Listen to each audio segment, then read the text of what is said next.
Hello and welcome to PFF Fantasy Football Podcast. I'm your host, Ian Hartitz. Happy Tuesday. Sounds right. Think it's Tuesday. We are ready to go position by position. Getting ready for fantasy football in the year 2022. It is still March. I realize that, but we got best ball on the horizon. We got dynasty drafts coming soon enough. It's a great day to be great. And today we'll be going through every single quarterback, trying to figure out where we land in the ranks. And by we, I mean myself and PFF's finest, Dwain "The Rock" McFarland. Dwain, last time we were here, we talked for over 3 hours. It was the longest podcast I have ever had the privilege and pleasure of recording. I am confident we will not be going that long today, but a lot of good stuff to talk about. How are you, my friend? Yeah, definitely a personal record for me as well. So I'm glad we got that out of the way early. And we've had some pretty long ones. I think we've definitely hit the 2.5 hour mark on some of our Sunday night, recaps of all the games. But yeah, man, things are good. I'm in tiering season. So tiering season, is this it's not that hard from a standpoint of figuring out how you want to group the players. Honestly, one of the hardest things is how do I want to name the tiers? Because you have players that aren't exactly the same in the same tier. And so sometimes I drive myself a bit crazy because I'm like, oh no, I want all these guys in this same tier to be this is their passing upside, this is their rushing upside. But you know how fantasy works. You add all those things together and you get, a probability of scoring so many points. So that's what I'm going through. I think I've renamed my tiers for quarterbacks today in my article at least 27 times. Those are the types of things that get you in trouble, man. I told you, during the season, I do 4 articles a week. I have for several years. And I just, a long time ago, decided I am done with intros. I'm going to say, hey, I'm here the whole year. We're talking about wide receivers. Go. Because my creativity just runs out at a certain point, Dwain. So while you're trying to, obsess over what the right name for this tier is, we can get to more important things like, smoking or drinking or something like that. So anyway, looking ahead at quarterback, for all you screen share YouTube people out there, appreciate you very much. Let us know what you think in the comments. As always, we'll be getting some more best ball, live stuff going on soon enough where we can really start conversing with you all. But just want to let you know that we will be screen sharing on Spotify as well, just to help kind of show what we're talking about and give you a little something while you're listening. So Dwain, I think we can kind of go through the way you have these quarterbacks tiered up. I have my rankings next to them. We're not too far apart on a lot of these guys, which, hey man, I don't know. We talk for hundreds of hours a year. I would kind of hope that we're having similar ideas about how we're kind of ranking these guys. So I think we'll probably have a lot more to say, discrepancy wise at the other positions. But yeah, man, let's just get into it with our tier 1 quarterbacks, or at least I have one of these guys in my tier 1. That is Josh Allen, the QB1, reigning, defending back-to-back years. Actually, the first quarterback to repeat as the overall fantasy QB1 since Dante Culpepper managed to do so back in the early 2000s. So, Dwain, with Josh Allen, what I keep coming back to is just how insane this dude's rushing production continues to be. I mean, just in terms of finding the end zone, 31 career rushing touchdowns. That's 10th among everybody in the NFL since 2018. Mike Vick only has 36 career rushing scores. That just kind of shows you how wild Allen's rushing floor is once he gets near the end zone. We did see last year a little bit of a drop off just based on 2020 in terms of volatility. He finished outside the position's top 15 fantasy performers on 4 separate occasions. That happened just twice in 2020. But Dwain, it's just so tough to get away from Josh Allen. He has the weapons, he has the passing volume, and just the rushing touchdowns make him the closest thing I think we have at this point to a cheat code. Josh Allen, the QB1. I don't think, we need to overthink it. Yeah, no, I mean, and for me, the way I look at this tier, I have Kyler Murray in the same tier. I think there's 2 players in the league that have the upside of a 4,500 yard passing season along with a 750 plus yard rushing season. And I think that's only Kyler Murray and, Josh Allen. And that's no disrespect to Lamar Miller. We'll talk about him different. We'll talk about him in a few minutes. Lamar Miller. Lamar Miller. Good God, dude. Lamar Jackson. What am I doing? Lamar Jackson. Didn't like writing too long. Sorry. Yeah, Lamar Jackson. He could have 1,000 yards rushing, right? Basically, any season, if you extrapolate, Lamar Jackson's data out for a complete season, at any moment in time over the last, 4 years, he would have over 1,000 yards rushing. But he just doesn't have the upside that those 2 guys have as passers at this point. So I definitely think Kyler Murray belongs in there. And like if you look at fantasy points per drop back, Kyler Murray is right there with Josh Allen, over the last 2 years, 0.57, 0.63. So he really averages out to be right there by Josh Allen. So both guys from a fantasy point per drop back. The difference is Josh Allen is in a super pass heavy team no matter what. If they're running, if they're leading, if they're trailing, if they're close, they're still going to drop back to pass 65-70% of the time. And that's really what gives him the leg up to be number one. And the fact that, to your point, he's just already been, the QB1 over the last 2 years. There's no reason to dethrone Josh Allen from that. But I think Murray is the guy that people are probably sleeping on. We just need a fully healthy season from Kyler Murray, I think, to uncap that. And look, I think between Allen, Kyler, Lamar, Herbert, and Mahomes, who, constitute your tier 1 and tier 2, and they are my big 5 quarterbacks as well. If someone even wanted to flip those rankings, I think you could probably make a decent enough argument to, rationalize your point. These are aliens that have the ability to run the ball and also throw at an extremely high level. Yes, that includes Lamar Jackson. You don't accidentally lead the league in passing touchdowns in 2019. Literally put forward the best fantasy season we've ever seen from a quarterback without being good at, throwing the football. So I would just keep that in mind, when we kind of get to the lower ranks on this list, because we're going to be talking about some really good real life quarterbacks still, in the QB 15 to QB 20 range, but they just aren't these freaks of a nature that we're seeing nowadays that are in offenses with good weapons, willing to throw the ball around and also use their quarterback as the dual threat in the run game as well. So that does bring us to your QB number 2, my QB 5, Kyler Murray.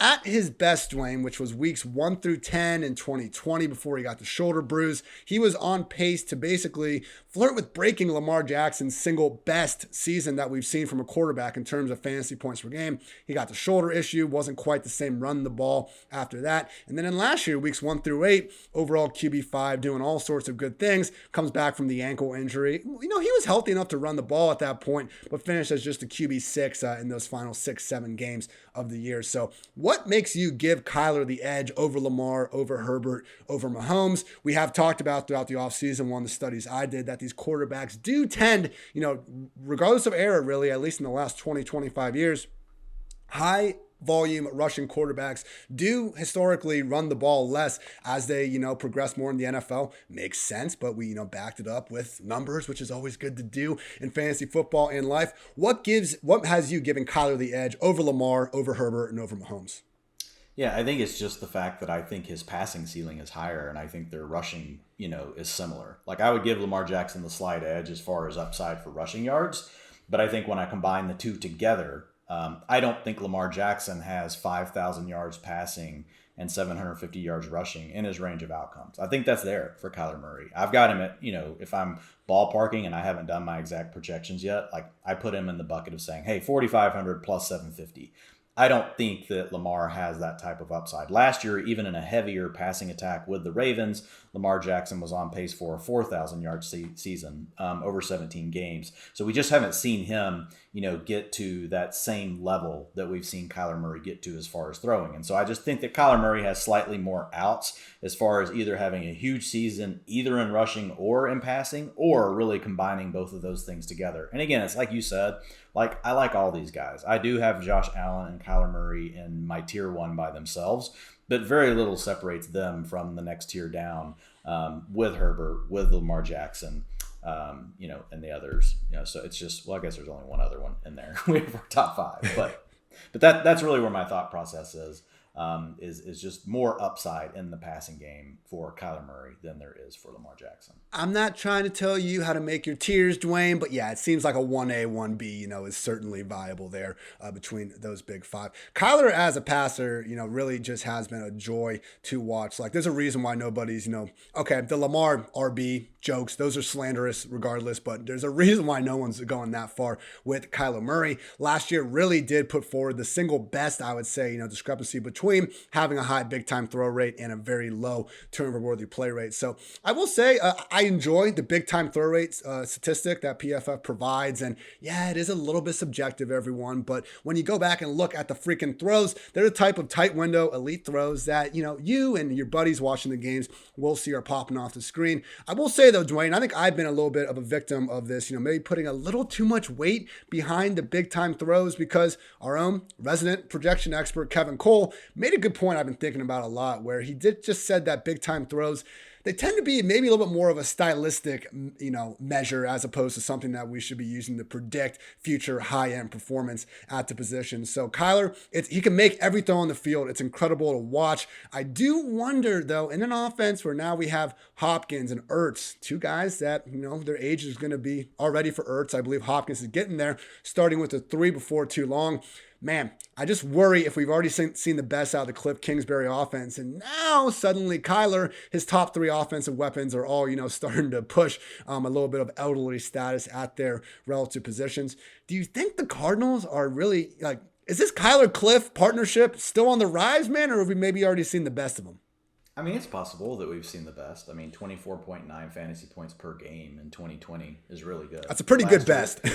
But last year at 22.1 is also still really good. Look, I'm just counting on Kyler as the cheat code. He can run the ball, and we've just seen more passing upside from him than Lamar Jackson. I don't really feel that's debatable. I agree that I don't use turnover-worthy plays or big-time throw rates to really, to help me forecast what I think a player is going to do in the season. I mean, the biggest thing I look at Kyler Murray is if you just extrapolate the 17 games, which he's played 16, and 14, he's gotten better every year. 3,945 yards passing, 4,219 yards passing. Last year would have been 4,607 yards passing. So he's gotten better every year. PFF pass grade gone from a 61.1 to a 77.2 to an 88.1. So he also got better in that area every year as well. Also, if you want to look at some of the normal stuff people are used to hearing about, yards per attempt, 6.9, 7.1, 7.9. So he was really better last year, even though DeAndre Hopkins was basically hobbled or not playing the whole season. Zach Ertz, we've talked about tight ends. It's not like he's just going to hit a cliff this year. I would expect him to be similar to last year. Yep. He's an old dude that can find a hole in his own. So I don't think I'm not too worried about seeing a drop off for the players, because really Kyler already played essentially without Hopkins last year. I expect Ertz to be about the same. You could argue Christian Kirk is going to be a loss because he really was the field stretcher. That would be the one I would be the most worried about. But again, it's not like Christian Kirk has ever been this player that's demanded a huge portion of the Cardinals, target share. So we know he's really a complimentary player. So I don't know that we can trust Cliff Kingsbury, but I think, the hope is we see Rondale Moore get more involved working down the field, or maybe the Cardinals do add another player via the draft, or if it's through free agency, that can help, really offset the loss of Christian Kirk, which I don't think is really that huge for the offense. So I feel pretty good about, right now, rule of that, like I say, hey, 4,500 yards passing, and he's got upside to hit 750 yards rushing. But I think he comfortably could hit 4,500 yards passing and 500 yards rushing. I think it's hard to project him, lower than that. I mean, you might have him at 4,400, but it's going to be pretty hard to get below that. And anytime you project somebody that high in both of those categories, it's going to be really tough for him to not be in your top 3. And I think the point you made about him having a lot of outs is probably what could have me rising him up just a little bit once we're done recording this podcast. Because last year, and we heard Kyler say this in the offseason, that he was hoping to not depend on his legs quite as much in 2021 as he did in 2020. And he didn't. Rushing yards per game went from 51 to 30. Rushing attempts per game went from 8.3 down to 6.3. Now, he was willing to do that because the offense in the passing game, as you brought up, all of his numbers have been going up year after year throwing the football. So he was able to lean less on his legs. Well, if some of my concerns come to fruition and maybe the passing game isn't quite as efficient this year, maybe he leans back on the fantasy-friendly rushing stuff to begin with. That's all. Let's really get the best fantasy version out of him in the first place. So Kyler Murray, again, certainly deserving of QB2 treatment. And if you want to go anything past QB5, you might just be a hater. Yeah, I think, and just real quick, his rushing market share for the team has been 21%, 28%, and 18%. And really last year, the big difference was the designed rushing plays. We're at 13%, where it had been at 19% the year before. Some of that is due to the games he missed, but his scramble rates have really been, he was at 4.7%, then 8%, then last year 5.5%. So it's kind of like you split the difference on that. If you think he's going to scramble, maybe, somewhere between probably around 6%, like if you just split it. But I agree. I don't think you can't look at Kyler the same way you do Lamar Jackson, who you could easily pencil Lamar in for 25 to 30% of the team's rushing attempts, and like nobody would blink an eye. If you're projecting Kyler for over like 20%, I think you're probably starting to stretch it. Dwain's QB3, my QB4, the one, the only Lamar Jackson. Man, if you guys have been listening to Dwain and I for a while and you caught our kind of in-season preview weekly podcast, we and everyone else were so ready for the second half explosion from Lamar last year. It seemed like the schedule was setting up right, and just based on what he'd been doing as a passer, once we got some of that rushing touchdown regression going in a better direction for us, it seemed like Lamar could be, a quote-unquote league winner down the stretch. Obviously wasn't able to do that due to injuries. So Dwain, Lamar, pretty interesting situation going on. The Ravens have brought up that they want to extend him, but Lamar, as he was in the draft, is his own agent, so I'm not exactly sure what the status is on that. But at a minimum, 2022, we're once again looking at the focal point of the Ravens offense. I believe it was Taze Seth who does fantastic work with PFF. I think I saw Eric Eager quote tweeted, so if I'm messing up, whoever actually made this at first, my bad. But basically, the Ravens and the injuries they dealt with last year were just so much more valuable than any other team out there. So I think the Ravens are going to be a popular, sharp, rebound candidate. You look at the, AFC North, and yeah, I know Deshaun Watson and Joe Burrow, awfully scary. But in terms of just full, complete teams, I do think the Ravens have a case as the best overall squad in the division. Obviously, Lamar is a major reason why. And Dwain, maybe it is as simple as this. The best version of Lamar Jackson, which we saw in 2019, is the best full season fantasy football quarterback we have literally ever seen, simply in terms of fantasy points per game. We got Hollywood, we got Bateman, we got Mark Andrews. I guess the one, and I'm guessing this is kind of why you have Kyler over Lamar. We know Lamar probably has a slightly higher rushing floor, but let's face it, Kyler does seem to be at a slightly higher level passing the ball. And with Lamar and with all these quarterbacks, it is tough to assume that they're going to keep on keeping on quite as ridiculously on the ground moving forward throughout their careers. Is that basically the difference between Kyler and Lamar right now? The rushing is pretty close. Passing might be a little bit wider. Yes, and the trend, and I give Lamar the edge, right, in rushing. Like if we look at Lamar and we extrapolate his seasons to 17 games, which is so annoying. And we love an extra game of football, but now I have to go, I have to add something to everything I'm doing to be like, okay, well, if this had been how do we compare apples to apples, right? But if you look at Lamar Jackson, you extrapolate out to 17 games over his career, 1,367 yards rushing, 1,139, 1,087 last year is where he would have been had he played, again, it's not necessarily exactly where it would be, but extrapolating, you get the picture. Over 1,000-yard rushings every season. So we just need a full season from Lamar. Now, the problem for Lamar, it's the opposite of Kyler Murray. In the passing game, he's gone down each year. His PFF passing grade has dropped from 85.3 to 76.9 to 65.9. So my guess is, Ian, I love what they've surrounded him with, right? We liked Bateman last year. Marquise Hollywood Brown still gets too much disrespect on his name. Yeah. The guy's a good player. He can stretch the field, all the things you want. And then you have an elite tight end and Mark Andrews. So when you have three elite options like that, and potentially J.K. Dobbins working a little bit out of the backfield, we got to get a coaching narrative in here. It's going to, those main three weapons, though, create a lot of problems for defenses. And so to see Jackson, even last year, continue to move downward in passing grade, that was a bit concerning. His touchdowns per attempt in his best year, 9%, which we knew wasn't sustainable. But then in 2020, he threw a touchdown on 6.9% of his passing attempts. And last year, that dropped all the way to 4.2%, which is much more towards the league average. And his interceptions have gone up every year, 1.5% to 2.4% to 3.4%. So for Jackson, there are just some concerning trends at this point around his ability in the passing game. No questions at all around his ability as an elite rusher. I just think at this point, we kind of have to call it what it is. To your point, I don't think he carries the upside that Kyler does as a passer who's consistently improved. but we know what rushing yards can do for a quarterback. Look, Lamar still has QB1 overall upside. Like, and dude, if you throw up that the chart that you had up, like look at his points per dropback. They're still the one that I with our ranks on. Oh, right. Like, it's absolutely insane. Like, if you see the dark blue, the I column, like, and you see Trey Lance is the same, but the Trey Lance is on a super small sample size. Lamar Jackson, that's over the last 3 years. Ooh. So that look at him versus Josh Allen, his points per dropback in fantasy, 0.75 versus 0.58. So Lamar Jackson, despite everything we just said about, the deterioration in the passing game, if he's healthy for 17 games, there's a really good chance he's the QB1 overall. And it's kind of like, if there is someone that is due for actually finding some more luck as a rusher, getting into the end zone, it probably is Lamar Jackson, man. One of the craziest stats I found today, you can check out my article on PFF.com. I went through all 32 starting quarterbacks, one good stat, one bad stat, almost all, for fantasy purposes, because, it's my job to kind of do all this fantasy stuff. With Lamar, he has fewer rushing touchdowns over the last 3 years than Ryan Tannehill, man. Like, it just hasn't been a good luck for him finding the end zone. Yeah, he runs, up and down the field between the 20s, no problem, but just 2 touchdowns on 133 rush attempts last year. He had 7 a couple years, in 2020 and 2019. But man, like, it would not shock us at all to see Lamar find the end zone double-digit times as a rusher. That could be his path back to overall QB1 status. Yeah, I think you have to project him for 5 to 6. I don't see how we can't. But yeah, I agree with that.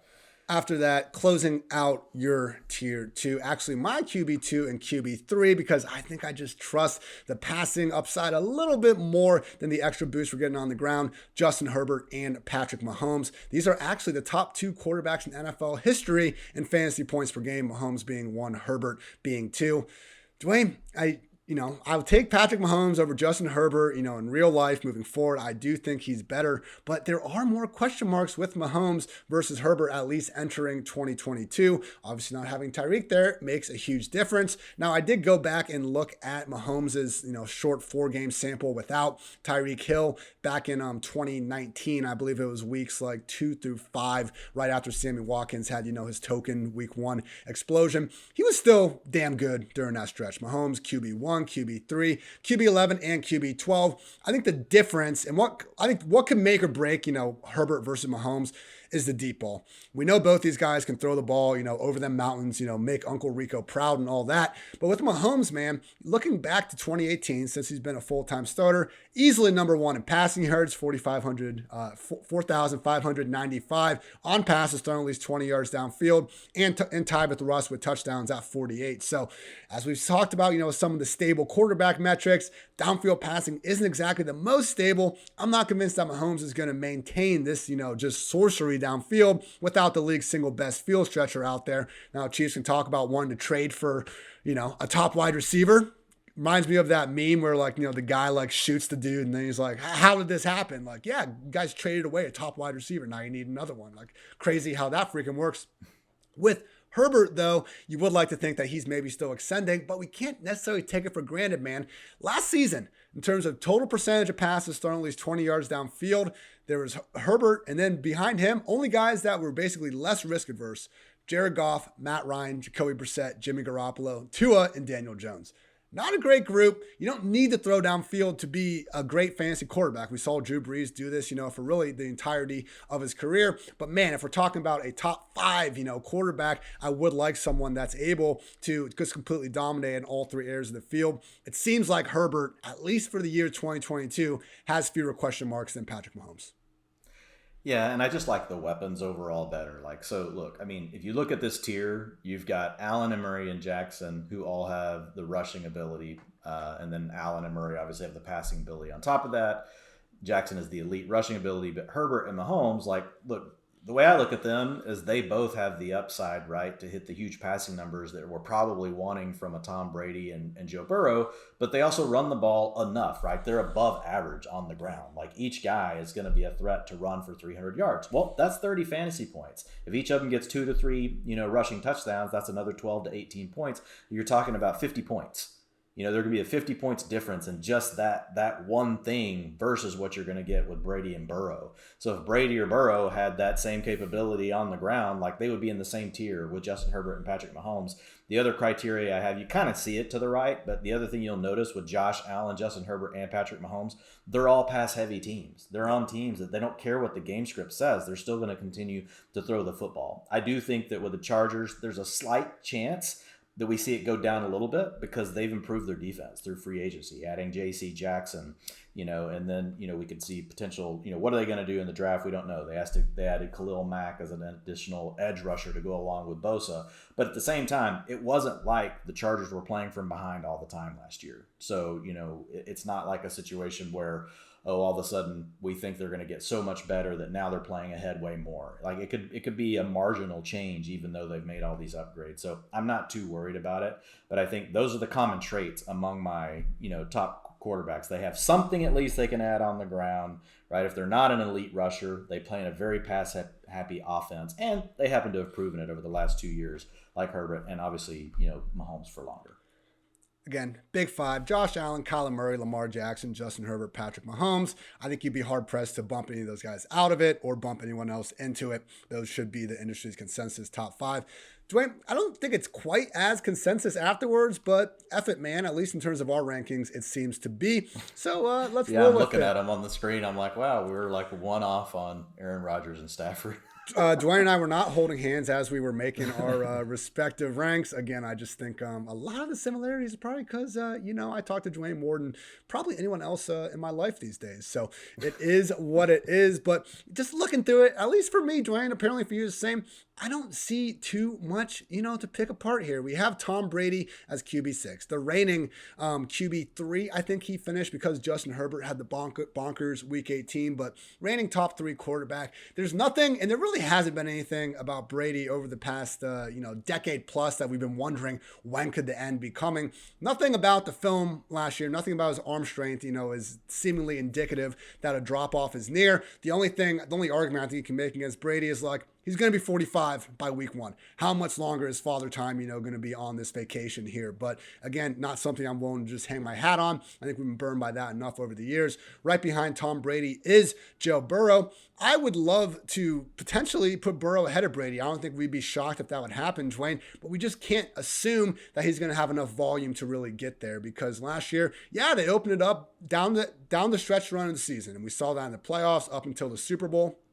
And the last 2 games that Burrow played, he was the overall QB1 in back-to-back weeks. So we know he has seemingly overall QB1 upside if he gets the opportunity to chuck the rock around. But man, and we talked about this throughout the year, it just wasn't a ton of volume for him. If you look at the Bengals last year, 13th in pass play rate in non-garbage time situations. He only threw the ball more than 35 times in 6 of 16 regular season starts. He hit that in 8 of 10 starts as a rookie.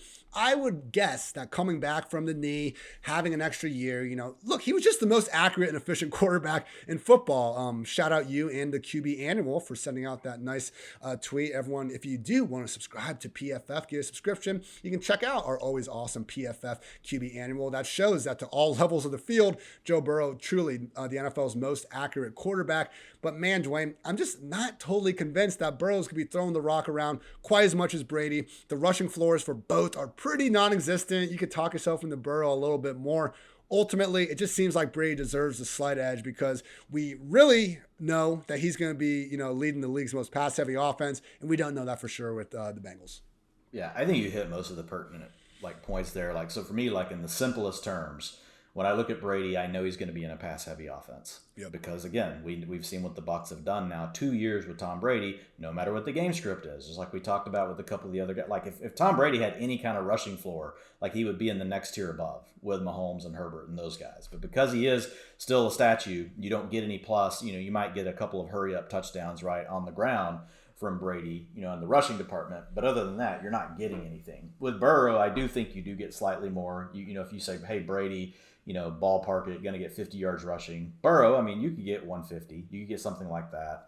The year before his rookie season, I want to say he almost got to 200, and that was in a shortened season. Last year, he was still nursing, coming back from injury. But to your point, I have the Bengals down as being a pass-balanced offense this season. And I still think even if we thought it was going to be pass heavy, it's not going to be enough to move Burrow into the next tier up, but it would be enough that you could consider Burrow over Brady, because I think you can't argue that at this point that Burrow, and I even graded Burrow's weapons as great, and I graded Brady's as good. Now most teams grade out as average. So there's not very many teams I even give a good or a great to. And so with Burrow, he is one of, I think I have I have 3 teams that I have graded as having great weapons for their passing attack. And Burrow is one of those. Is that with Gronk or without? I'd almost say they're pretty close, man. I still think it's slightly below because we're going to have Godwin coming out of the gate is probably not going to be healthy. Evans is getting up there in age. Gronk is up there in age. So when I look at Burrow, it's besides Boyd, it's ascending talent with T. Higgins, with Jamar Chase, and then Boyd is still younger than some of the other guys on the Bucs. So I mean it's close, but I mean I was pretty stingy with giving out grades like I intentionally was trying to be. And also, Russell Gage is not Antonio Brown, contrary to popular belief on some of the fantasy football interwebs. Brady, Burrow, QB6, QB7. After that, Dak Prescott and Russell Wilson, kind of making their own, mini tier within a tier, getting, oh my gosh, what was the Christopher Nolan movie, Dwayne, with a bunch of crazy stuff happening? We're going dreams within dreams, tiers within tiers. Inception fantasy football ranking going on here. So with Dak, here's the thing with Dak. We saw in 2020, the pace he was putting on those first 5 games was truly up there with 2019 Lamar Jackson and Kyler Murray before his shoulder injury. He was just putting up one bonkers week after another. And then we saw that in week 1 of 2021. He tossing the ball 60 plus times against the Buccaneers. It seemed like nothing was going to change. But Dwayne, we did see, particularly earlier in the season when the Cowboys were able to dominate some lesser defenses, they were willing to run the ball, not have Dak throw the ball 40 plus times a game. And we no longer saw Dak in just his rushing floor, man. So we're not getting that out of Russell Wilson really at this point either. Russ last year, career lows in rushing attempts per game and rushing yards. Coming back from the injury probably had a big, thing to do with that. But at this point, 33 years old, I think it's safe to say that Russ's, best rushing days are behind him. So it comes down to, Dak and Russ really as passers. I would guess Dak maybe has a little better chance on the ground. I thought last year, just from, eyeball tests, it seemed like the first, 8 weeks or so of the season, Dak really still wasn't healthy. He wasn't, looking to run at all. Now, I don't think he's ever going to get back to first 5 years of his career. If there's 6 guys between him and the first down marker, he tries to lower his shoulder and get it anyway. And, we saw that Seattle playoff game. The guy does manage to make some stuff happen when he really puts his mind to it. I don't think we're ever getting that guy back, but, maybe at least something a little bit higher than what we saw in 2021. Dak versus Russ, Dwayne. It just seems like the Cowboys might have the more fantasy-friendly, voluminous passing game.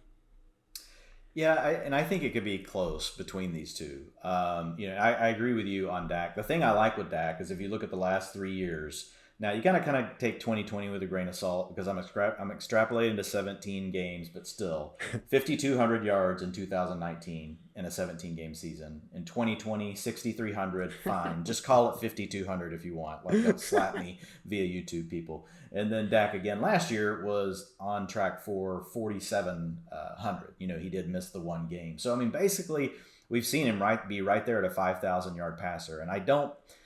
I think there's reason. I think 5,000 is within his range of outcomes. I think that you could give him a slight bump down with the loss of Amari Cooper, knowing Michael Gallup could be slow to start the season. You really could just be leaning into CeeDee Lamb along with Dalton Schultz. Yeah. Maybe you get a little bit out of James Washington, but it's not like Washington, has really done a lot to wow us. So I think 5,000 is within range, though, but I do think it's a pass-balanced offense, most likely for both of these guys. But with Wilson, I do, I was torn on these two. I'll be honest. This was one where I nearly put Wilson in front of Dak, but the bottom line is Dak, over the last 3 years, has averaged 21.9 points per game, 26.7, and then 21. If you look at Russell Wilson, I'm going to pull it up real quick. If you look at Russ Wilson, he's been at 21, 23.7, and 17.8 over the last 3 seasons. If you will go back one season before that, 19.3. So they're going to be pretty close. But I think overall, I do like Russell Wilson's, I like his complete the complete picture of his passing game and all the weapons, I like better than what Dak has right now. Because look, while we can argue about, Sutton and we can argue about Judy and them needing to take a step forward, I mean, we still need CeeDee Lamb to take the next big step forward. We think he's going to do it, but it's in the range of outcomes that he doesn't. Like, what if all of a sudden CeeDee Lamb is really just a 23% target share guy, that can't really turn into more of an alpha? If that is the case, then that's going to be problematic for Dak. So anybody that wants to put Russell Wilson above Dak, I would be fine with it. I also think that Russell Wilson, the other reason I nearly slid Russ ahead of Dak in the ranks is I still think that if I had to pick between the two and you told me like who has the higher rushing upside, I think it is still Russ. Yes, last year with Wilson, he was on pace for 226 yards through 17 games, but you only have to go back one season before that. It was 543. The season before that, 363. The season before that, 400, 623. So I won't keep going because you get to the point where, hey, Russ is really young. What's the point in the numbers that I'm giving you? But the bottom line being, like, I think 300 to 500 yards rushing is well within Russ Wilson's, range. And so if all of a sudden Lamb doesn't take a big step forward and Russell Wilson does rush for, say, 400 yards rushing, he's going to finish ahead of Dak. So it's really close between the two. And look, the ADP right now on Russell Wilson means that I'm gonna have Russell Wilson on far more rosters than Dak.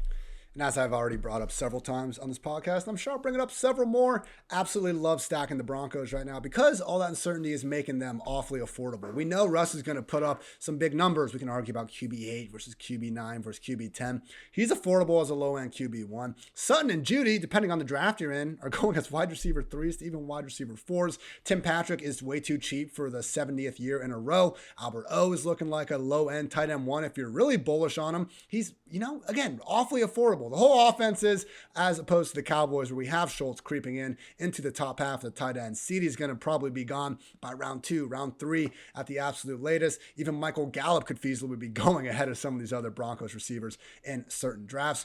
We haven't seen Russ fall off physically as a rusher. Maybe we do see a new offense really tap back into that. Going into 2020, I remember looking at it and expecting Russ to not really rebound as a rusher because the Seahawks just quit caring. He had 7 total rushing yards on design runs in all of 2019. Like, truly, some of the malpractice that was going on with using Russ down the stretch in Seattle, just truly brutal to see, particularly from a fantasy perspective. But yeah, when things are this close, when there is like a tiebreaker situation, I will lean towards continuity. And I think that's what Dak has. And credit to him. I mean, he's been one of the highest upside fantasy quarterbacks of the last 2 years overall in terms of just rate of top 5 performances of quarterbacks. Josh Allen, Tom Brady, Aaron Rodgers, Kyler Murray, and number 5, Dak Prescott. So keep in mind that, even removing some of that rushing goodness, Dak still has that 5,000 plus passing upside. Dwain, one of the cool things I like in your ranks, and you all can find these on PFF.com as well, Dwayne's publishing this on Wednesday, is you have kind of some arbitrage notes about just, quarterbacks that are cheaper who could maybe actually end up giving you, a discounted version of one of the top dogs. For Dak, you have as arbitrage Justin Herbert, and Russ arbitrage Kyler Murray. Makes sense to me.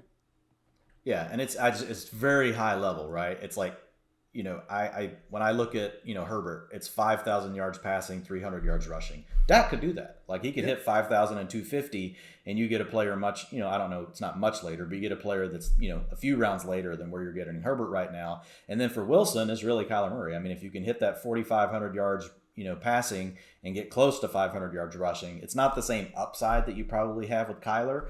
But if you look at like Kyler's median outcome, like that's really what Russ will be giving you. So I feel like our first 10 quarterbacks here, everyone except Brady and kind of Burrow, they give you some level of dual threat upside, but Brady and Burrow, we know they could like lead the league in all passing categories, and it wouldn't exactly shock us. So you're either incredibly elite as a rusher or passer, or you're a dual threat, alien again, and we can just expect them to kind of outperform a lot of these other quarterbacks we're going to talk about. What's interesting though is actually, 1 through 9, once we get to our QB 10 now, Jalen Hurts.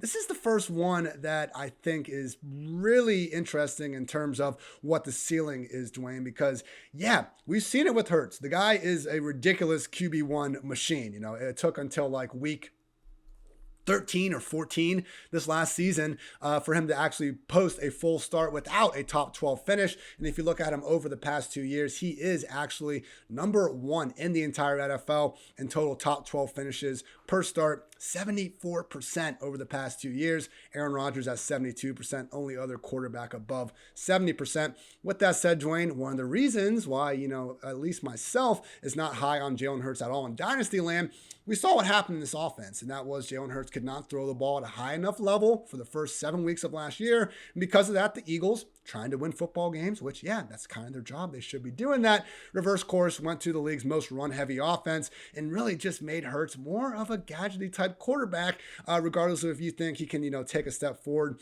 as a passer and beyond. So, Dwain, I don't know that we have, the Lamar Jackson, Kyler Murray overall QB1 ceiling for Hurts, even though he does kind of have that same sort of rushing upside. Am I wrong here? Like, could we be looking at Hurts as just scratching the surface and the best is still to come as a passer? I mean, I think, he's the arbitrage play on Lamar Jackson, right? I mean, 0.62 points per drop back, which was number 1 in the league last year, for quarterbacks with had enough, dropbacks to qualify. And he's going to play in an offense that should look more like the Ravens. It's going to be more of a run-heavy offense. Even though we saw the Ravens throw more last year, I would expect them to be, swing a little bit more back towards the rushing this year. I don't think Hurts gives you that 1,000-yard upside season because he's not as explosive, which is what you see in the running game from Jackson. But as far as, an overall passer, like, he made big strides forward. I was kind of surprised, actually, when I went and looked at it. His PFF passing grade went from a 57.5 to a 73.4. That's really huge. He took a huge leap in his real completion percentage, 52% to 61%. If you look at his touchdown or his interceptions per attempt, those went down from 2.7 to 2.1%. So, I mean, he did some nice things. It's not like he became this elite passer, but he actually probably made a bigger step forward than like the common narrative out there, right? Most people, when you read about Jalen Hurts, are like, oh, he just sucks as a passer. And we're not comparing him to the guys that are ahead of him on the list as passers, but he does enough in the passing game, even in a run-heavy offense, because he does run the ball so much that I think, it's just hard to be too low on him. I think the biggest concern we probably have with Hurts, Ian, at least for me, is I do worry. I think, is there just this slight uncertainty? Do they draft someone?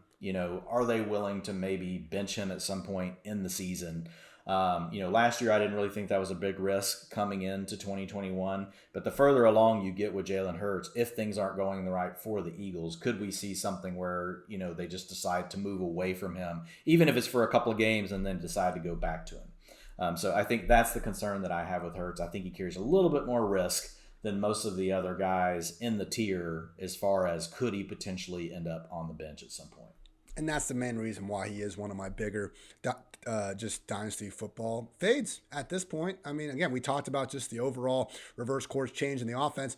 I get it. Jalen Hurts is almost impossible to rank outside your top 12 quarterbacks on a week-to-week basis. But, Dwain, so is Taysom Hill, man. So, like, I'm not saying Hurts is as bad as Taysom Hill. It's just like we need to keep in mind to some extent the job security. If this class was loaded at quarterback, with the firepower that the Eagles have in draft capital, they have 3 picks in the first round. Yep. We would be petrified that Jalen Hurts was about to be replaced.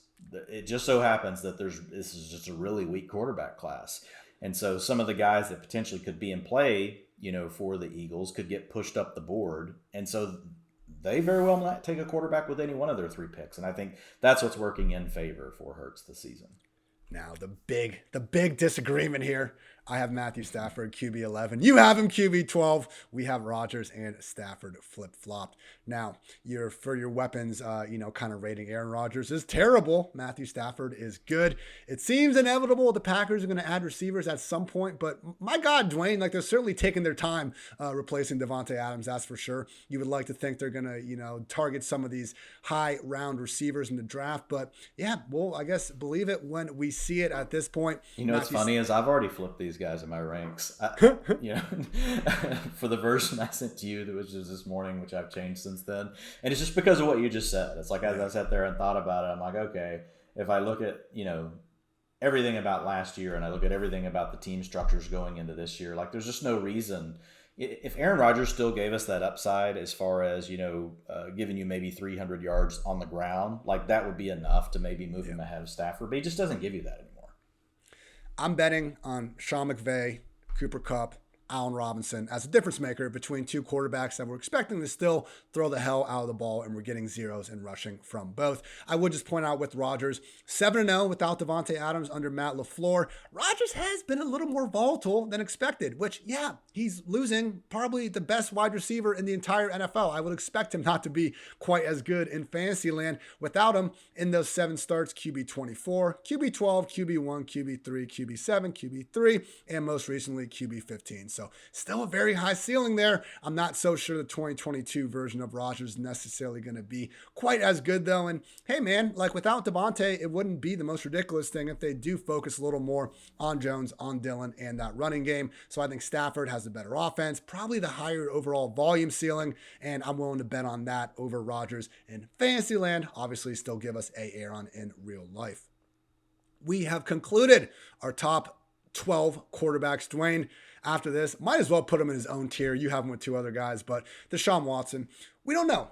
And I don't know that I'm willing to take a big risk on him in fantasy drafts as long as his suspension remains so freaking unclear, man. Like, at this point, QB 13. So if you're able to get him as your second quarterback, or maybe he's your first quarterback and you're just going to stream someone down the stretch and you're only using a double-digit round pick on him, that's fine, man. But just holding in today's NFL, when we have on a week-to-week basis with all the rushing going on at the position, 15 to 20 viable quarterbacks. Hardly any of them are as good as Deshaun Watson. I'm just not so sure I'm going to be signing up to devote one of my roster spots to a guy that quite possibly could be out for at least half of the season and is entering the reigning, I think, 3rd or 4th most run-heavy offense in the league with Amari Cooper, David Njoku. Okay, there's some pieces, man. A lot of question marks for Deshaun Watson. Why not just go get one of these top 12 guys before him, or go ahead and take a chance on a Lance, on a Fields? You don't have to bench for half the season, and you arguably have similar upside.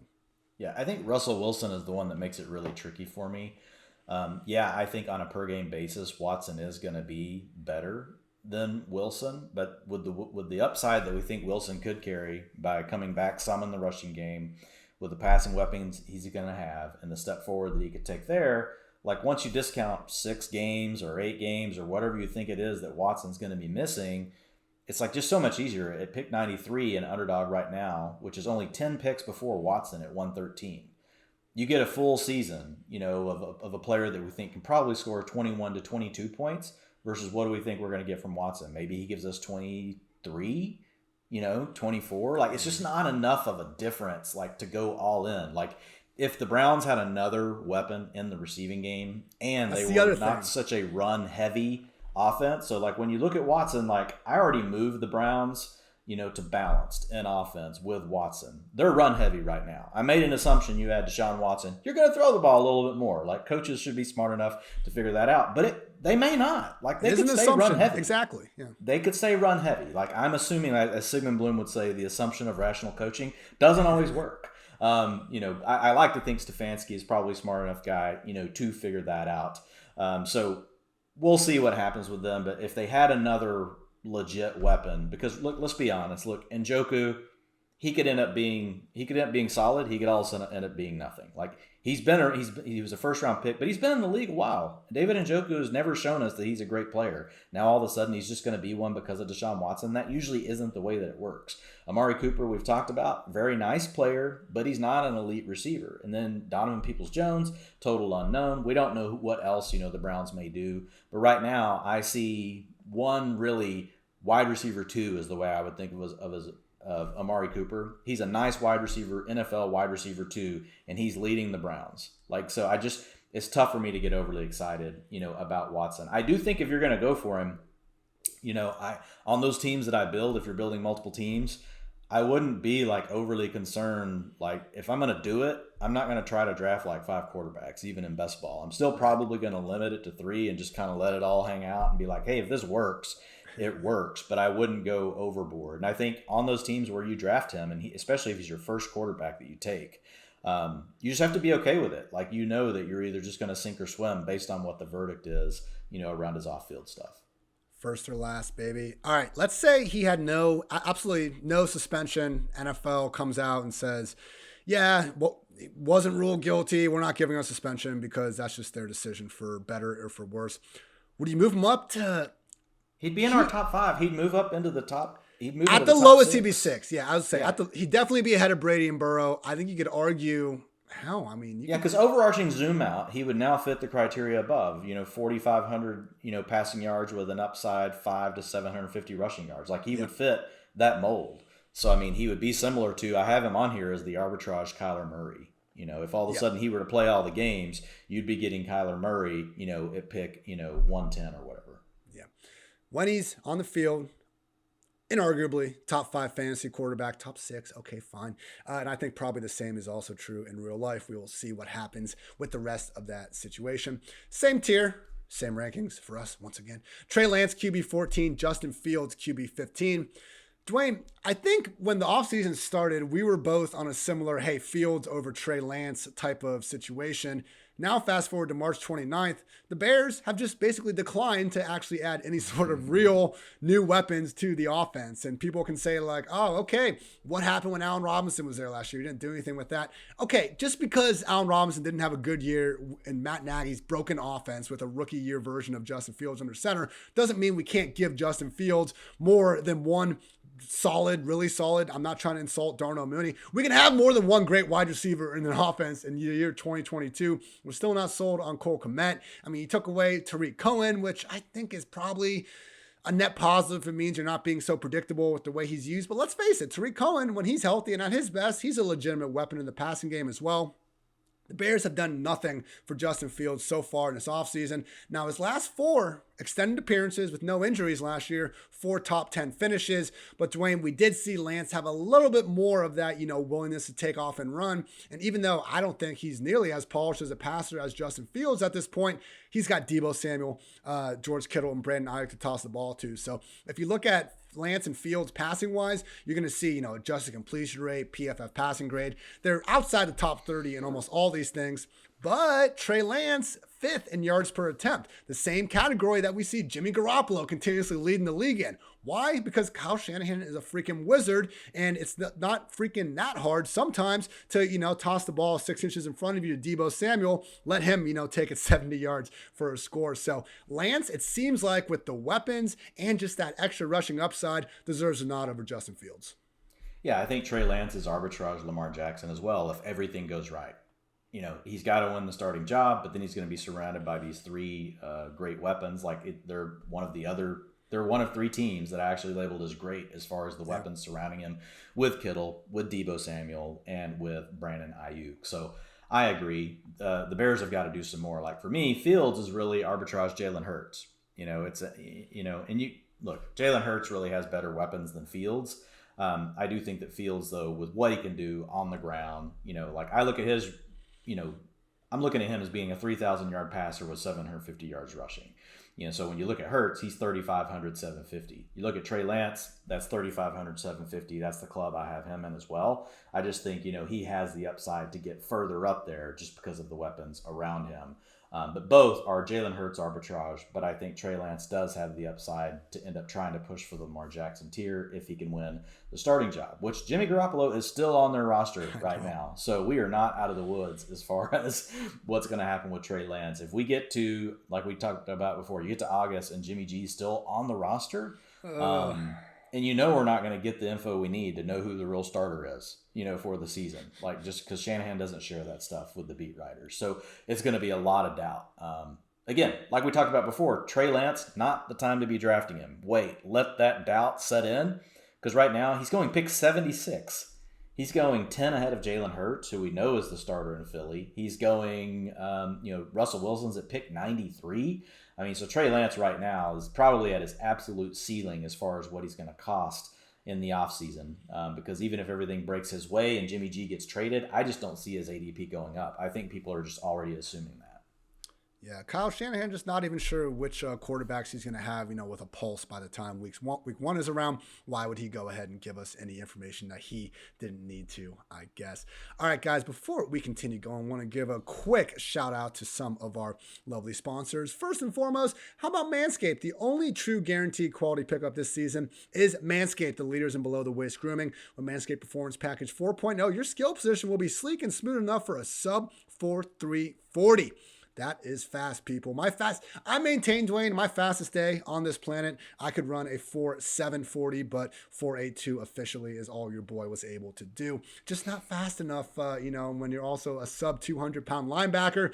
That's what Division III athletes are made of. But anyway, support us and head to manscaped.com and use the exclusive code PFF at checkout for 20% off and free shipping. That's 20% off and free shipping with the code PFF at manscaped.com. That's 20% with free shipping at manscaped.com. And use code PFF. Turn your Mr. Irrelevant to a first-round pick with Manscaped. And also, shout out to PFF. You can get 25% off any PFF subscription.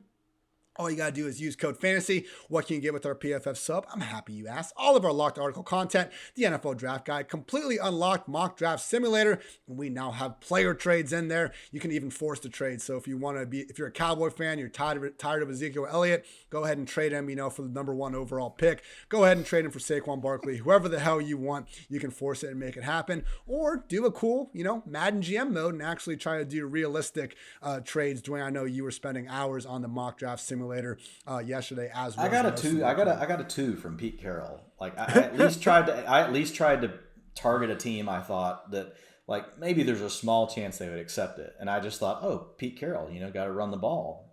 So I offered it, and I got pick 41 from the Seahawks. So that was nice. Add an extra arrow to the quiver for the Cowboys in my mock draft. All that and so much more. Code FANTASY for 25% off any PFF sub. Support the pod. Support the company. Just trying to make you a smarter football fan. If you can make some money in the meantime, why the hell not? All right, Dwayne. At this point, we're through 15 quarterbacks. I think, this is going to be the majority of redraft, starters that people are entering their friend leagues with. You probably don't need to draft a second quarterback at this point. That doesn't mean we can't go through the tiers and just kind of realize what we're getting. Obviously, super flex leagues, waiver wire goodness. Eventually, these guys will be eligible. Kirk Cousins, Derek Carr, Ryan Tannehill. Different players. Cousins and Carr were not getting any rushing upside. Ryan Tannehill, as I brought up before, somehow has more rushing touchdowns than Lamar Jackson over the past 3 seasons. But I think we've seen enough kind of borderline QB1 goodness to upside QB2 goodness in the same situation over the past 3 years to comfortably rank these guys, in the top 20, but not much higher. Yeah, I think they're a great tier to really pair with the tier before. So if you're going to take Watson, Trey Lance, or Justin Fields, but you also want, a steady player that could still give you some upside. So if you think about Cousins and Carr and the weapons that they have, they could be the Tom Brady, Joe Burrow arbitrage. Like Kirk Cousins, 0.53 points per dropback is not bad. That's the same as Dak Prescott. That's better than Joe Burrow over the last 2 years, less than Joe Burrow last year. It's right at the same as Tom Brady at 0.54.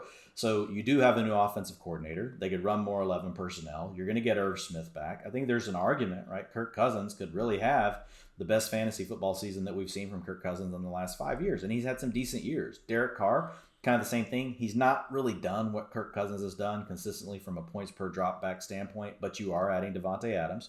We know that Hunter Renfrow is going to stay on the field more with Josh McDaniels in town, and you have Darren Waller. So you have 3 really different kind of weapons that you can use all over the field that have all demanded double coverage more than most other receivers in the NFL last season. And now they're all on one team. So I think with Derek Carr, same kind of argument, even though his points per drop back over the last few years averages out to 0.44. But I think both of those guys could give you easily 4,500 yards passing, and you get the upside to maybe get to a 5,000 yard season just depending on the way things go. Tannehill is interesting because if you look at his points per dropback, Ian's 0.61. That's up there with Hurts at Jalen Hurts at 0.62, Patrick Mahomes 0.58. It just so happens that he lives with Mike Vrabel, a run heavy coach, not a run balance, a run heavy coach who wants to run the hell out of the ball all the time. And that is part of what gives Tannehill some of his efficiency on a per drop back basis. So those two things do tie back together in some way, shape, or form, but it just gives him slightly less edge, as far as probably really giving us something that we get excited about versus Carr and Cousins. But he does give you, I think, the solid floor, and there's some sneaky upside with him based on how efficient that he's been. And that's the thing. You're getting a floor with these guys. I would just be shocked if any of them can give us any, like even their best case scenario season. I don't think they're breaking into the top 5 or 6. I'll give Carr the nod over Cousins and over Tannehill because I think the best version of Carr recently has been better than those guys. I mean, Dwayne, we were talking about Carr in the same kind of light as Dak Prescott in the first 7-8 weeks of last season because once we stripped away Dak's rushing ability, Carr was doing a lot of great things when Henry Ruggs was out there forcing defenses to respect that deep ball. First 7 weeks of 2021, QB 9, QB 8, QB 11, yeah, some duds, QB 24, QB 31, back in with QB 12 and QB 14 finishes in those top 7 weeks of 2021. And yeah, I would expect Devontae Adams to have a similar impact on the defenses. But once again, I mean, Derek Carr, he's been 18th or worse in every single season of his career in fantasy points per game, other than the, hey, pretty solid, but maybe I think when you zoom out a little bit, I would call it arguably a fraudulent 2016 MVP campaign. He had a lot of wins in close games, and that's great. I'm just saying when you look at yards per attempt and some of the metrics, he was not a top 5 quarterback that year. That's all. That's why I give Cousins the slight edge. I love what the weapons look like for Carr, but just with Cousins, we've already seen QB 10, QB 11, QB 17, 11, 5, 10. And now, when he used to run, it was great, man. This dude had 13 rushing scores in 3 seasons as Washington's starter, 4 total times since he joined the Vikings. Like Washington Kirk, man, was a dog. Yeah, but even without that, I mean, that 10 and 11, over the last 2 years with Minnesota, and now we're going to get, with Kevin O'Connell there, I just feel like, there is a chance that we get a little bit more passing out of Kirk Cousins than what we've seen under, the Kubiaks over the last couple of years. Gonna have to wait and see how the early season schedules are shaping up. But hey, man, maybe Kirk ends up being our bridge quarterback for Deshaun Watson led. Wasn't he your big call last year? Wasn't he your number one? Hey, draft Kirk Cousins. It was draft Kirk Cousins, and he'll make us through. Week 6 or something until Trey Lance and Justin Fields were ready to ball. So it was like that meme, had us in the first half. Everyone was congratulating me after week 3 or 4, and then the actual thesis of the play just never came to fruition, but I'll take it. So Trey Lance was Will Smith walking up on stage, and Kirk Cousins was Chris Rock getting slapped at week 6.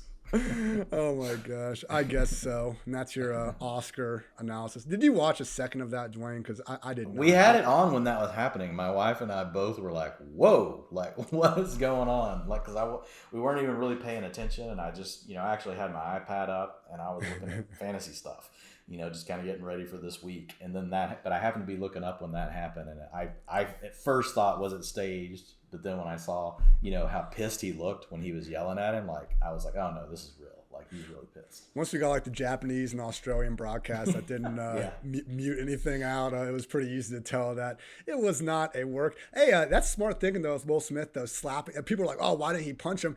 How easy it is to break your hands. Like Dwayne, man, if you're out there in Texas, someone's saying something not so nice to Mrs. McFarland, and you got to get in the way. You got to do what you got to do, man. But open hand slap, man. Don't be breaking your hand because we got fancy shit to type, and that's just disrespectful though. That's almost just like I don't even need to punch you. I'm just gonna slap you, bro. It's the new thing to do. I mean, you look at Nate Diaz and Nick Diaz, they've made the bitch slap almost more demeaning than actually just getting punched in the face. So we are not advocates of violence, even though sometimes we choose violence. But hey, I think Pat McAfee just said it right though. You gotta realize in the world, sometimes you'll meet someone that will go up and slap you in the freaking face. So just keep in mind, when you're not on Twitter, that is a possible outcome. What do we like to say in fantasy, Dwayne? We like to look at all possible outcomes, for these players. You got to realize if you're going to talk shit in real life, I guess, even if you're a comedian, you never know when Will Smith's going to come up and smack the shit out of you. So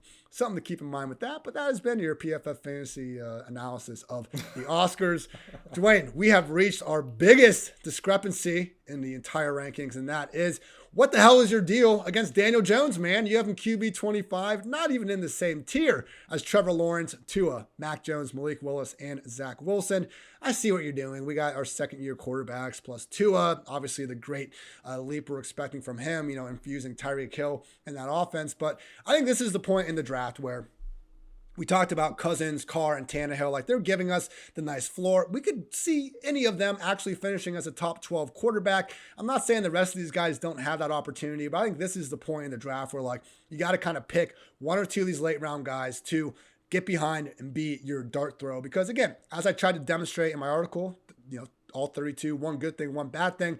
We can go to Jared Goff and feasibly write out a couple sentences that make him out to be, the prime late round quarterback. So we got to kind of pick and choose someone. And sadly, I'm going to ride and die as my QB3 with Daniel Jones this year because of that rushing upside, Dwayne. I mean, if we want to talk about an arbitrage like poor man's Jalen Hurts or something, I don't see why it couldn't be Daniel Jones. I'm not saying that Trubisky or Mariota or some of these guys aren't even similar athletes, but we have seen Jones run the ball more than them. He's now got Brian Dable there, seemingly going to infuse this offense with some goodness. I'm not trying to confuse Daniel Jones with Josh Allen, but at least unlike Trevor Lawrence, really unlike Tua, unlike Mac, unlike Zach, unlike Mariota, we've seen a ceiling from Daniel Jones. We had in 2019 more 30-plus point fantasy games than anyone other than Lamar. And even last year, 3 top 12 finishes in the first 4 weeks of the year before he got concussed. There are some weapons, not incredible, but not bad. You rated them out as average. You could maybe, after a couple drinks, get them up there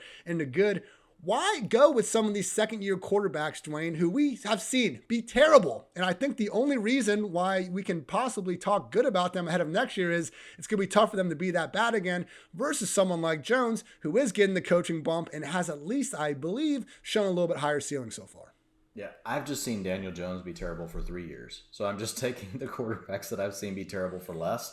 But your thought process, like, I'm with you. Like, that's why I have Trubisky, Jones, and Mariota all in that same tier. And I'm fine if somebody wants to take one of those guys over the others above. But I think there's a better chance that Trevor Lawrence or Mac Jones or Tua or even Zach Wilson surprise us with a second-year leap versus, going back to some of the retreads of Trubisky, Jones, and Mariota. So it's just really more of a bet on I actually know less. To be honest, it's that simple. I know less about the guys in the tier above, meaning there's a chance that they could still be good. I feel like I've seen enough from Daniel Jones to know what he is, but you're accurate in your thought process around what he is. And you'll see, I mean, I've got him at 3750 passing, 500 rushing. So that's a bucket. I mean, there's not very many guys that I say, hey, if we project him for 17 games, you're going to have him at that 500 yards or more in rushing attempts. And so that is obviously a positive for Daniel Jones. We also, like you mentioned, you get a new coordinator there. Maybe that helps. Yeah, I will say, I think some of these reasons, look, I think the verdict's out on Jones. He is a bad real-life quarterback. But Josh Allen was a bad real-life quarterback for the first season and a half of his career, and he could still be a good fantasy quarterback under the tutelage of that fine Buffalo Bills organization. Over the past 3 years, we have only had 7 quarterbacks average at least 25 rushing yards per game. Lamar Jackson, Kyler Murray, Jalen Hurts, Josh Allen, Cam Newton, Deshaun Watson, and Daniel Jones. I realize this is kind of like that meme of like the soldiers, around the corner, and like there's a 5 or 6 badasses, and there's the one like clown sitting there. I know Daniel Jones is certainly the clown of that group, but again, I think it's a almost similar situation as Denver, just in terms of there's so much uncertainty in the passing game that this is one of the cheapest stacks you can make that you could somewhat see some upside emerging from. I mean, looking at Ricky Seals-Jones as a late round tight end, Kadarius Toney, Kenny Galladay, all these guys are being priced as wide receiver 4s or a late round tight end. Even Saquon Barkley, Dwayne, who we'll talk about in the running back edition of this podcast tomorrow at length, I think does give Jones some allure there, if you will. What about Tua, though? You have Trevor Lawrence ahead of Tua. I don't disagree with you. I think the thing a lot of people miss with Tua, he's a 0 as a rusher, man, which is unfortunate because he's athletic enough to do it, particularly 2 years off the hip injury now. But this guy never even rushed for 50 yards at Bama. We haven't seen it in the NFL. Adding Tyreek is great. I'm still not sure Tua possesses a ceiling worth really gambling on. To me, he's almost like a Cousins Carr type guy, sneakily, who best case scenario, you're probably not looking at too much better than a borderline QB1 finish. Yeah, I mean, look at my arbitrage. It's Ryan Tannehill. You're hoping that basically he picks up efficiency in this improved offense with improved weapons, with Mike McDaniel. Mike McDaniel's now calling the call, and then you've got, the Tyreek Hill addition to go along with what you have with Jalen Waddle. So, yeah, I mean, look, it's like for Tua, I'm not saying like his upside is that he's going to jump up and be, up there by Tom Brady or some of these other guys. He's going to be in a balanced to pass balanced, type offense. You're going to be hoping that you're winning with efficiency and that he's getting the ball to his weapons, letting them go. Think of it as like, Alex Smith before Patrick Mahomes took over. Like, I feel like that's the kind of thing that you're looking for from Tua. After that tier, yeah, Dwayne, I mean, I think we're pretty much good here. Any of these other guys you have particular thoughts about? After the Trubisky, Jones, Mariota tier, we have guys like Matt Ryan, Jameis, Wentz, Goff, and Davis Mills, all just facing volume concerns. I mean, Jameis actually had a pretty nice fantasy points per drop back, but the thing was, I mean, we had the 2 boom games and then a bunch of just really nothing because the Saints were willing to just run the hell out of the ball for the entire season. I don't think Andy Dalton's going to be threatening Jameis for a starting job. It's possible, I guess. Again, can't necessarily assume rational coaching. Either way, I don't think Jameis is getting anything close to that, 10-mile long leash that Bruce Arians gave him in 2019. That was the only season that we've seen Jameis actually consistently put forward high-end QB1 production. I don't think he's getting that volume. So any of these other guys that you really think there's much of a chance, I kind of agree that after the Trubisky, Jones, Mariota tier, this is the point where it's just like, we're not going to draft these guys. Like maybe if they're just incredibly efficient, the right matchup, they can do their thing. But at this point, we barely have a rushing floor. And other than Matt Ryan, like these guys aren't really even guaranteed to start all 17 games. Yeah, and like Ryan's in a run-heavy scheme, and he's really got one weapon. Could Paris Campbell come along? Maybe. Could Mo Alley Cox come along? But we don't know. Right now, we just know they have Pittman. We know that they've got Jonathan Taylor, and so they're going to lean heavily into that. I know Naheem Hines is going to be way more involved this year, supposedly, according to the coach. Until, the first week, Jonathan Taylor's ripping off 50-yarders, and he's like, oh, yeah, well, we can't take Jonathan Taylor off the field. So, no, I don't think there's anything else. Like, I grouped the rookie quarterbacks all together. Obviously, there's a landing, beyond Malik Willis. I think, depending on landing spot, we could end up thinking differently about those guys. But I put, the tier of rookies above some of these other guys. So I've got Kenny Pickett, Matt Corral, Sam Howell, Desmond Ridder. I've got all of them above Drew Lock and Sam Darnold. I would much rather take one of those guys and just see what happens versus even worry about Drew Lock and Sam Darnold. So, and then you've got mostly all the backups that I've got down below that. So nothing else really. I think Jameis was the one that was most interesting, and you hit on it with him, and it was really around the points per drop back. But even if you extrapolate last year out to 17 games for Jameis, like it just really wasn't going to be that great of a season for him. Like it was 17 games would have extrapolated 2,841 yards passing. So I mean it's just it wasn't like it was gonna be something where he was gonna blow the doors off. They were basically trying to not let Jameis Winston beat them. Now we do have Sean Payton moving on, but I don't think that's necessarily a good thing. You do have Dennis Allen taking over, who is a defensive coordinator by trade. So I think you're going to continue to see the Saints really try to be more of a conservative, we don't want to beat ourselves type of offense. They'll funnel it through Thomas and Kamara, but just not a ton of hope for Winston.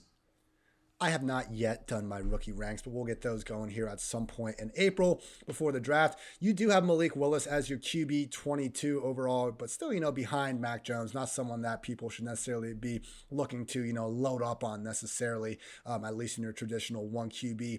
But he is the arbitrage to Fields and Lance. If he's the guy that right now, if you're drafting in best ball, I think Malik Willis is a guy is the guy to be drafting. Because you can still get him really late. If he goes in the first round in the top 10 picks, he's going to move way up in ADP. So from in the simplest form of why you should draft Malik Willis now is there's not going to be a cheaper time probably this entire offseason than to go ahead and draft him right now. Unless he lands, behind like Tom Brady or something. Some team we don't expect to take him, takes him and sets him for 2 years. That's the only way his ADP is going to go down.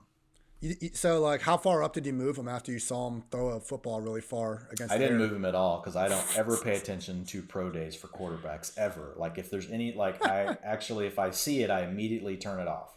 Like, I do not care. I don't get it. How about Desmond Ridder, making the same exact throw the next day and, just nobody caring? Yeah, nobody cares. Exactly. Yeah.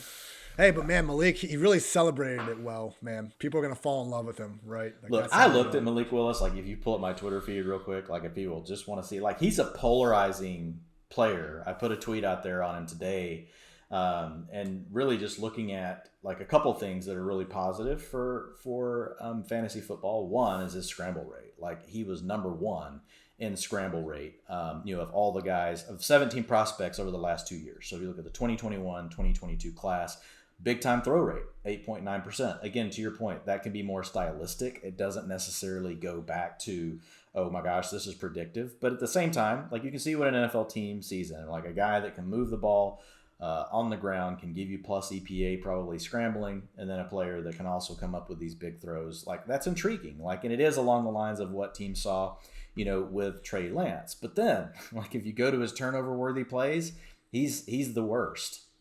Over this period. If you go to his adjusted completion percentage, he's one of the worst over this period. You go to his sack rate, 8.9% of the time this guy drop backs to pass, he gets sacked. Jesus. Like, and he's going to be facing, pressure that's going to happen, more quickly in the NFL. So there's a lot of potential holes in Malik Willis's game. I could see this guy coming through on his raw skills for fantasy wise. Like, he's a guy that I definitely like more for fantasy than I do as a real NFL quarterback. Like if my team drafted him in the top 10, I would not be happy from an NFL perspective. Fantasy, he could still come through because he could give us that 750 yards rushing, maybe try to get to 3,000 yards passing, depending on if he can score some rushing touchdowns, like he could come through for us.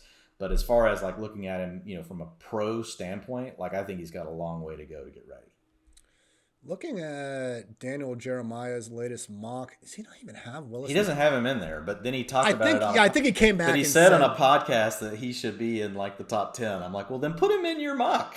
What the hell? Yeah, exactly. Like, what's the point? And this messes up like all of our mock draft averages. Like where if you go to grinding the mock, there's other tools you guys can use out there to do it. But like it throws everything off because Daniel Jeremiah's is one of them that they look at as being an expert mock. And there's only so many of those. So, yeah, kind of screws things up. I'm kind of inclined to believe what you're saying, though, in terms of, like, Malik just seems – okay, I get the allure in fantasy. We can honestly just talk about his rushing upside, and that's that. That's your fantasy. And you can just be done, yeah. We can done. We've seen bad quarterbacks be great fantasy ones, just running the ball as much as Malik does it. He's electric.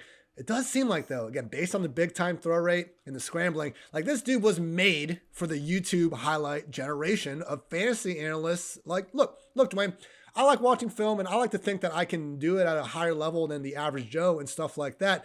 But let's face it, neither of us are exactly the biggest geniuses in the world for dissecting what constitutes great quarterback play. I'm not going to give the rest of the fantasy industry, the benefit of that doubt either if I'm not giving it to us. So it seems like a quarterback who's running around a lot, making a bunch of crazy off-platform throws and has, arm strength for days would be the type of guy that maybe fantasy, again, highlight watching Twitter is going to value a little bit more than actual NFL decision making. I'll tell you this. If you have a 4.3% turnover worthy play rate and a sack rate of 8.9%, you will not be on the field in the NFL. No coach is going to leave you out there. Like, just because you can't sustain that. Like a turnover, right, is the biggest negative EPA. The next biggest negative EPA for an offense is a sack. And he right now has shown to be terrible in both. So I think there's a lot of red flags with him as far as being like an NFL prospect. I would love him, man, if it was like, hey, this is an early day 2 guy, a tools guy. You're gonna take a swing on. But now we're to the point where you got folks saying he could go number 2 in the draft to the Lions. Like there's just no way. Like if the NFL talks themselves into this, it's wow. Talk about groupthink, and overrating certain things. It's like the pendulum swings both ways on these sort of things. I'm glad to see players that stylistically play the way that Malik Willis does getting a better opportunity in the NFL, because used to, you didn't get that. If you were stylistically, you played the way Malik Willis played, the way Trey Lance plays, you didn't get these opportunities to be a first-round draft pick. So I'm happy for these guys, but I think there's also a point to where you just have to be like, okay, like I think we're overdoing it at this point. Good player, worth being a top 10 pick, no. Very interesting stuff from PFF's own Kevin Cole lately. I saw him tweeting about this all off season. He's been looking a lot at sack avoidance and kind of scrambling. Yeah, pull the chart up on that for everybody. That's what's interesting. Malik Willis is in the bottom right. It's terrible. Well, yeah, because the sack thing, I was wondering if maybe his scrambling efficiency outweighed it, but when the sacks are that high, man, it's going to be tough to expect that much from. Where is it? Okay. Next one down, actually.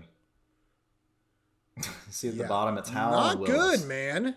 My God. So scramble EPA very high, but their sack avoidance was the worst. And so what Kevin did basically, and Kevin can explain it better than me, like he's the mathematician, but essentially scrambles and when you're getting pressured is when you're most likely to take a sack. So he basically normalized for that and compared everyone.